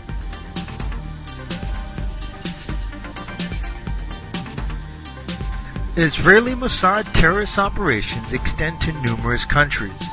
Here is just one example apart from 9/11 and others that we have briefly covered. As reported in La Voz de Altasan, 2 men posing as press photographers, one of them a former Israeli colonel and Mossad agent, were arrested inside the Mexican Congress on October 10, 2001, armed with 9mm pistols, 9 grenades, explosives, 3 detonators, and 58 bullets, but were released following intense pressure from the Israeli embassy.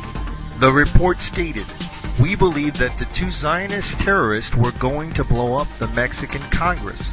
The second phase was to mobilize both the Mexican and U.S. press to blame Osama bin Laden. Most likely then Mexico would declare war on Afghanistan as well, commit troops, and all the oil it could spare to combat Islamic terrorism." As reported in La Voz de Altasan, Los Angeles, Alta California. In a mind-blowing development, La Voz de Altasan has learned that the Mexican Army General Rafael Marcial Macedo de la Concha, who heads the Procuraduría General de la República, that's the Mexican Department of Justice, has released the retired Israeli Defense Force Colonel and presumed Mossad agent Salvador Gershon Smeki, and Israeli illegal immigrant Sar Ben-Zevi, after both had penetrated the security of the Mexican Congress and were in possession of guns, hand grenades, and explosives. This morning, La Voz de Altasan had a personal telephone interview with Mexican Congressional Press Secretary Licenciada Adriana Lopez, and verified the arrest of 2 Israelis after they had entered through the highly secure front entrance of the Palacio Legislativo de San Larzo.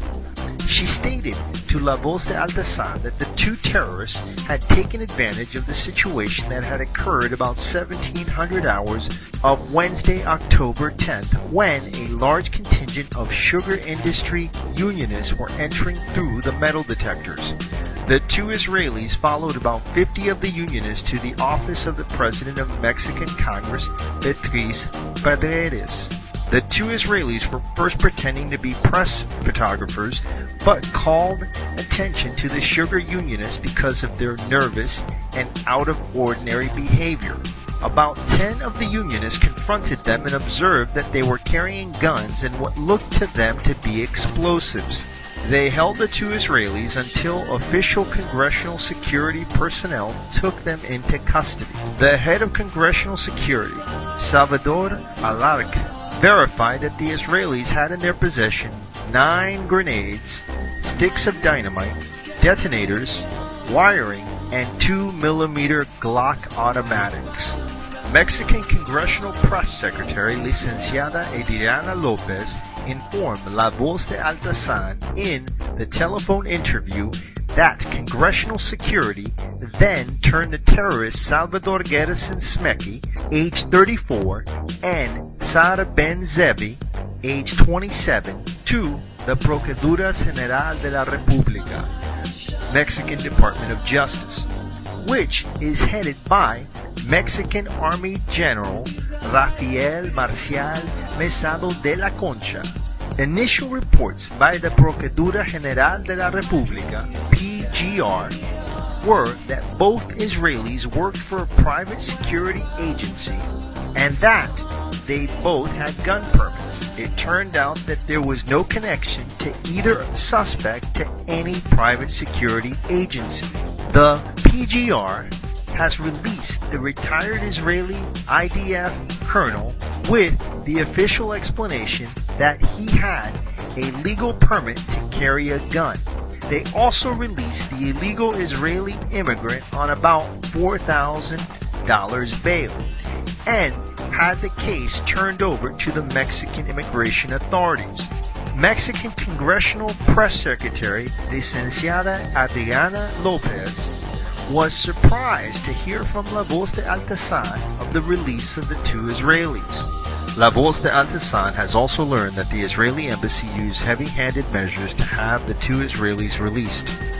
Very high-level emergency meetings took place between Mexican Secretary of Foreign Relations Jorge Gutman, General Mesado de la Concha, and a top Ariel Sharon envoy who flew to Mexico City especially for that purpose. Elias Luff of the Israeli embassy worked night and day, and their official spokeswoman, Hilla Engelhardt, went into high gear after many hours of complete silence. What went on during those high-level meetings, no one knows, but many in Mexico are in disbelief at their release. Guns and any kind of explosive is highly illegal for Mexican citizens, and the fact that these two Israelis had them inside the Mexican Congress makes their release highly suspect. What is really going on?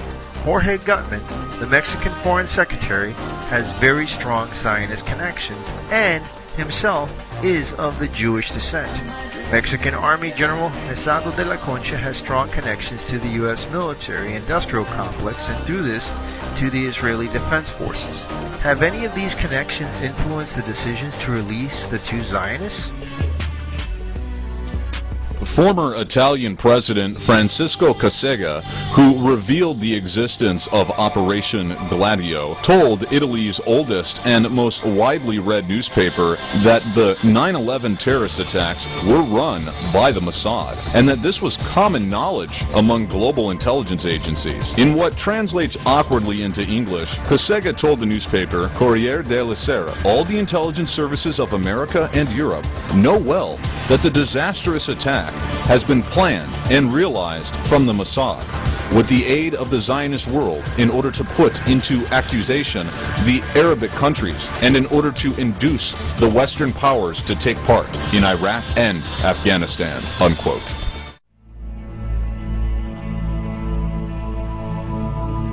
The script for Missing Links was originally over 5 hours. Due to time constraints, many key individuals with established connections to 9/11 could not be examined. Here are a few ancillary pieces of evidence and information which you may research in greater detail on your own. It is possible that these will be exhaustively addressed in another film by the makers of Missing Links or by other investigators in the future. We encourage you to do your due diligence in investigation.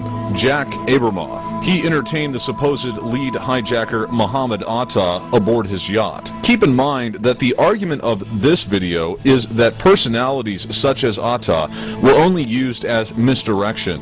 Such villains like Osama bin Laden are mere inventions of the Jewish crime network and are thus hardly worth mention, save for their direct connection to the Jews who planned, orchestrated, and benefited from 9/11.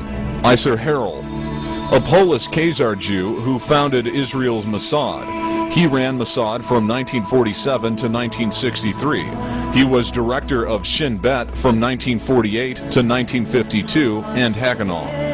In his career as a Jewish terrorist, he was also intimately involved in the JFK assassination. As a side note, the film which unashamedly shows the assassination of President John F. Kennedy was filmed by Abraham Zapruder. Zapruder is a Jew. The Zapruder film serves as a warning to anyone who would attempt to take on the Jewish mafia. It was absolutely no coincidence that a Jew happened to catch the assassination on video camera. But the topic of the Jewish hand in the JFK assassination is the subject for another film. Getting back to Isar Harel, it is extremely important to mention that Harel predicted in 1979 that the, quote, tallest building in New York City, unquote, would be hit by, quote unquote, terrorists because it was a phallic symbol. The fact that 9/11 was planned by the Jews through the admittance of Isar Harel is documented in a book by Michael Evans. Evans is a Jewish Khazar masquerading as a Christian. This is referred to as a crypto-Jew. Benjamin Netanyahu. When asked on 9/11 what the September 11th attack meant for U.S.-Israeli relations, Netanyahu plainly stated, "It's very good." He also wrote a book in the early 80s titled Terrorism, How the West Can Win. He was the Prime Minister of Israel to whom the Clean Break document, or ACB doc, was presented. Benjamin Chertoff. Benjamin is Michael Chertoff's cousin. This Jewish criminal personality is responsible for writing a hit piece debunking so-called 9/11 conspiracy theories. Benjamin wrote the article for Popular Mechanics. Ever wonder why even the most well-known 9/11 conspiracy movies never bothered to mention the Jewish crime network? We gently suggest that it's time to start questioning not only those who attempt to debunk 9/11 conspiracy theories, but also question the very people who put forth such theories, with nary a mention of the exhaustive facts we have detailed herein that have been readily available to any investigator. Ronald Lauder, a key Cyan, or Jewish criminal asset, cosmetics Estee Lauder magnate, he founded a school for the Mossad in Herzliya called the Lauder School for Government, Diplomacy, and Strategy. Ronald Lauder is also president of the Jewish National Fund and former chairman of New York Governor George Pataki's Commission on Privatization. He is the key individual who pushed the privatization of the World Trade Center and the former Stewart Air Force Base, where the flight paths of the two planes that hit the Twin Towers oddly converged. Ronald Lauder played a significant, albeit unreported, role in the preparation for 9/11. Amit Yoren, founder and director of Guardium. He went to West Point and became the manager of computer network security for the Pentagon and Secretary of Defense. Yoren went on to serve as the czar of cybersecurity for the U.S. Department of Homeland Security, which is run by criminal Jew Michael Chertoff. Stephen Kaufman, program leader for the National Institute of Standards and Technology, or NIST, cover-up of World Trade Center 7 crimes. Even after 7 years, NIST releases a report reaffirming the official fairy tale about the collapse of World Trade Center Building 7. Kroll Associates. Kroll Associates was responsible for revamping security at the World Trade Center after the 1993 terrorist bombing. Douglas France of the New York Times reported in 1994. This is a crucial point because those who controlled security at the World Trade Center are prime suspects in the demolition of the Twin Towers. The first plane struck directly into the computer room of Marsh, or Kroll USA, in the North Tower. Or rather, it was precision guided on 9/11. Israeli Aerospace Industries, prime suspect for leasing possible flight termination systems, FTS technology-equipped airplanes to the airlines. IAI is ran by Shalom Yoren. Jerome Hauer, John O'Neill, the former chief of counterterrorism with the FBI, who had investigated Al-Qaeda, was the head of security for the World Trade Center complex and was reportedly killed on his first day of work on 9/11. O'Neill had been appointed to this position by the managing director of the Kroll Security Company, Jerome M. Hauer. Kroll evidently continued to manage security for the World Trade Center complex from 1993 until 9/11. Prior to joining Kroll, Hauer, a Jew, had been the director of Mayor Giuliani's Office of Emergency Management, or OEM, where he had been the driving force to have the OEM command bunker built into Larry Silverstein's 47-story World Trade Center Building 7, the tower which fell into its footprint at 5:21 p.m. on 9/11. Testimony from Larry Silverstein and physical evidence strongly suggest that World Trade Center Building 7 was demolished with explosives, specifically using a substance known as thermite. Where were our intelligence agencies before, on, and after 9/11? While there have been numerous analysts, operatives, and employees of the various U.S. investigative and espionage organizations who have come forward, it remains to be seen that the FBI, CIA, or other such groups have thwarted the Jewish criminal network. We must first understand who controls these organizations to understand their lack of commitment to America. Given the FBI and CIA's repeated ineptness and closing down of investigations into the Jewish crime network, it should be pretty clear who controls those two branches of our government. But what about the National Security Agency? On 4th November 1952, Harry Solomon Truman, the 33rd President of the United States, formed the National Security Agency, or NSA. Yet the operational objective of the NSA is to secure and protect the Constitution of the United States of America against all enemies, foreign and domestic. The NSA may break any law so long as their actions return to that single objective. Los hoch. Hey, Abstand. Hoch. When it comes to secretive organizations such as the NSA, one can never be too sure what their objectives are, and if the total organization or part of it are controlled by anti-American elements. As outsiders, we can observe exterior evidence and hopefully reach some solid conclusions. On 16 June 2006, Christopher Boleyn, a reporter for the American Free Press, reported that the NSA has selected, as their encryption software, a program developed by RSA Security Encryption Software. RSA stands for the names of the founders of the firm: Ronald L. Rivest, Adi Shamir, and Leonard M. Edelman.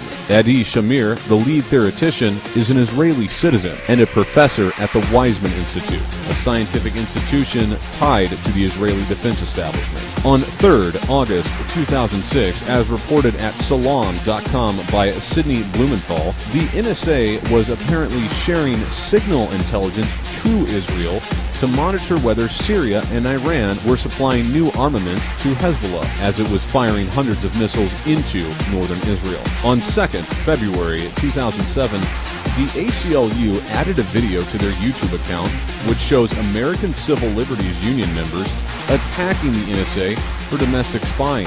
ACLU is, of course, a Jewish-controlled organization, and of note, ACLU members in the video are Jewish. Americans have no assurance today, and they will have no assurance tomorrow without an injunction that their phone calls and emails are safe from the prying eyes of the NSA. On 30th October 2007, as reported by Wayne Madsen, who was formerly employed by the NSA, the organization is now threatened with possible infiltration by Israeli spies. Mr. Madsen notes that the National Security Agency was penetrated by Israeli contractors working for Israel's Mossad organization.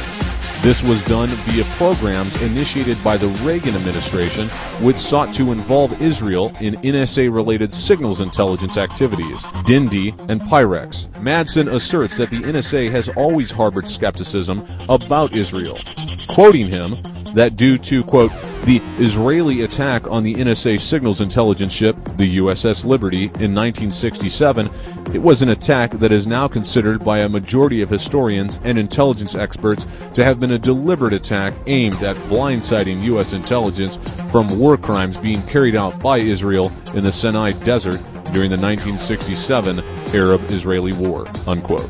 Some questions remain. Why was the NSA supplying intelligence to Israel? Why is the Jewish-controlled ACLU preaching against the NSA? Why is the NSA still doing business with Israel when it is known that the USS Liberty was an NSA ship and it was Israel that intentionally attacked and killed 34 Americans on board and wounded over 170 others? Finally, why is Israel trying to infiltrate the NSA if they already seem to have such a close and favorable relationship? Who are you guys? If the intelligence world was a family, think of us as the uncle that no one ever talks about. In addition to the special thanks given at the introduction to this video, we also extend thanks to the New Jersey, New York, and Illinois police departments. Thank you for your service.